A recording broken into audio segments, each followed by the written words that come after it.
Hello, guys. Welcome back to episode 2. This is a follow on from the last episode. If you've missed it, you can go back and check it. It's called My Parasitic Mind. If you don't know me, my name is Ellen. I'm an Irish solo traveler traveling the world for the last 8 or 9 months now. I'm currently in Goa in India. This episode is talking about my dating addiction in Morocco. So let's just say you always end up exactly where you're supposed to. And I ended up in Morocco because I had decided to go traveling long term from my previous trip to Morocco, which inspired me. I had no inspiration of where to start my travels. It made sense for me to go back to Morocco. Before we get there, I want to talk about a story that I had been affirming in my life for so many years. I was never that girl that people found attractive or approached on a night out. And I remember I believed this the whole way through my last relationship. And I actually think it was a lie that I made up. I remember consciously being like, okay, this is a lie I'm going to tell. I actually believed it. I felt, which just shows my level of self-love during my last relationship. I remember my ex used to compliment me and I questioned him, and also I was just so grateful for the love that he gave me, because I think even then I didn't really feel like I was worthy of it, or feel like in some way I used to put him on a pedestal, like, whoa, he's way out of my league. And yeah, he used to compliment me and whatever, and I'd be like, really? Like, I was never that girl that people found attractive or approached on a night out, you know? This is the story that I had been affirming for so long, and I remember even being deep in this affirmation when me and my ex broke up, and it was like so false, because when I got to the root of this affirmation, I had realized I was in a relationship in my teenage years for like 5 years. So obviously people weren't coming up to me on a night out because I was in a relationship. So like, what? Where did that even come from? That story. Fast forward to my dating addiction in Morocco. I still had a low level of self-love. I didn't feel like I was attractive, or I think I would see people that I was attracted to and never believe that they would be attracted to me, basically. It was another story that I was narrating in my mind and believing, and like the energy that I was giving out. So obviously, needless to say, you end up exactly where you're supposed to be, and this is why I ended up in Morocco. Moroccan people find me very attractive, and it was the first time in my life that I felt like really, I felt like, whoa, I must be attractive, or like, whoa, all these people are attracted to me, do you know, and they're making it known.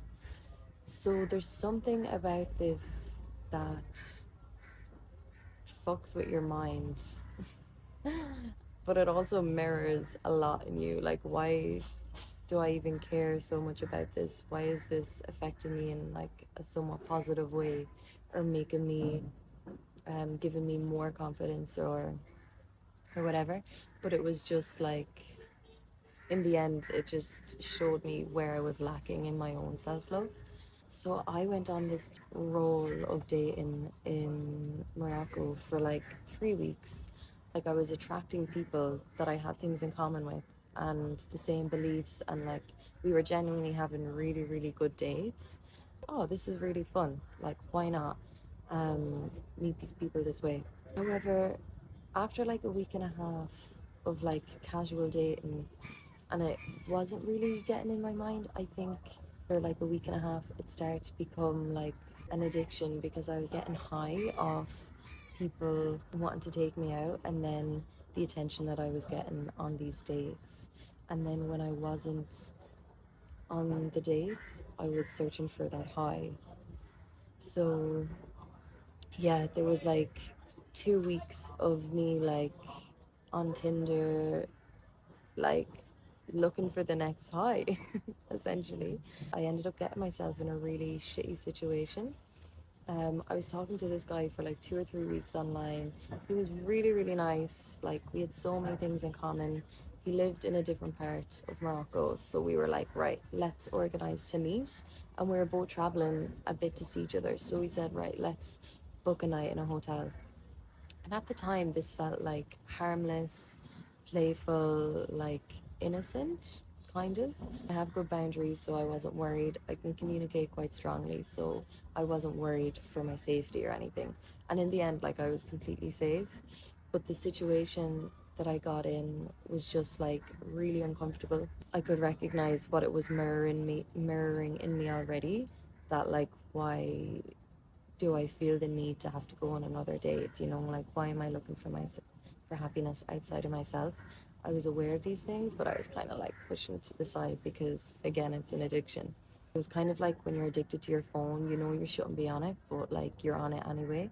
So I ended up going on this little trip away with this guy that I've been talking to for 2 or 3 weeks online. In fairness, we met, we were vibing, I was attracted to him.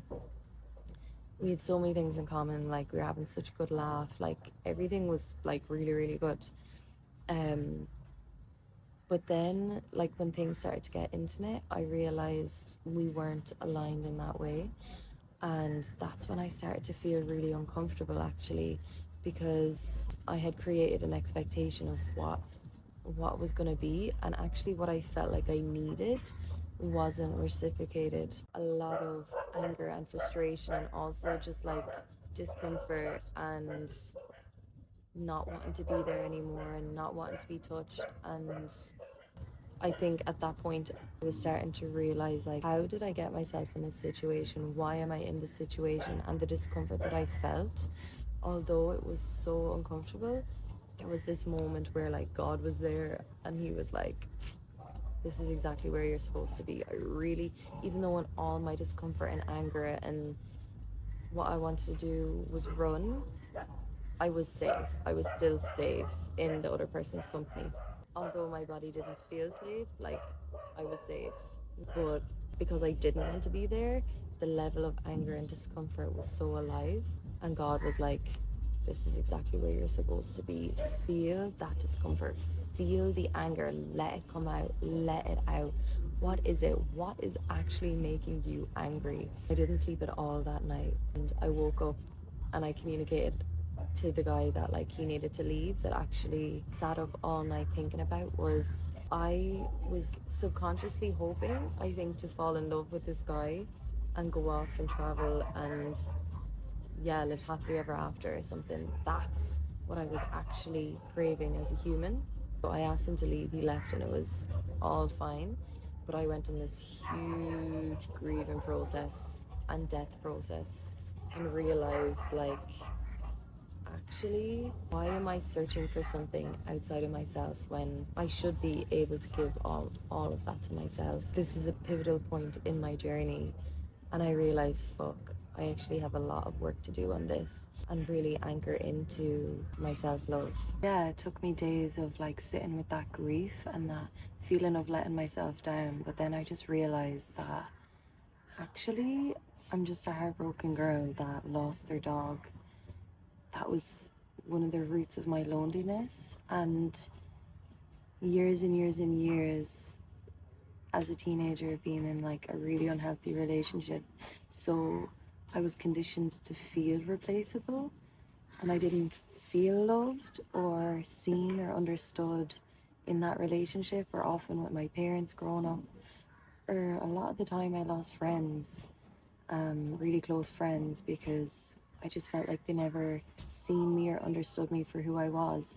So this sense of feeling like I needed to find and hold on to people because people keep leaving, you know, or like that there must be something wrong with me because of this pattern. And yeah, I was just trying to fill a void that my dog filled.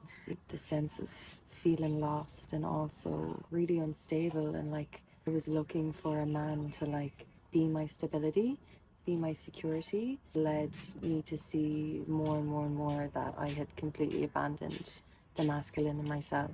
I wanted to live in that fairy tale of like, oh, I've fallen in love as I travel and then travel the world, and just to find partnership where I felt seen and held and understood.